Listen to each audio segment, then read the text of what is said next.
Maswerteng tanghali po mga ka-STL. Narito na po ang resulta ng STL Pangasinan para sa araw na to, first draw, February 17, 2025, araw ng Lunes. Naway ang mga natayaan niyo pong mga numero kanina ay manalo nawa ngayong tanghaling ito, 12 PM. Kaya kunin niyo na po ang inyong mga tickets. Narito na po ang resulta.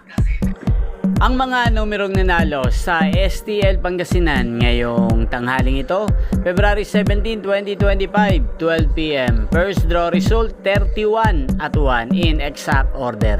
Sa lahat po ng tumaya kanina sa STL Pangasinan para sa first draw ng 31 at 1, congrats po sa inyo. Panalo po kayo.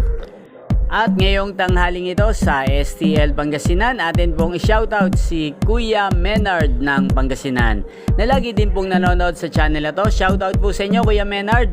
Sana po ay manalo na ang mga numerong tinatayaan nyo sa STL Pangasinan at sana'y nasa mabuti po kayong kalagayan.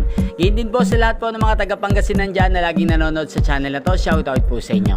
Inyo pong napanood ang resulta ng STL Pangasinan sa channel na to, Roderick Hernandez TV. Maraming salamat po sa patuloy niyo pong panonood at pagsuporta sa aking channel. Huwag pong kalimutang mag-subscribe. Thank you for watching. Magkita-kita pong muli tayo mamayang 5 PM.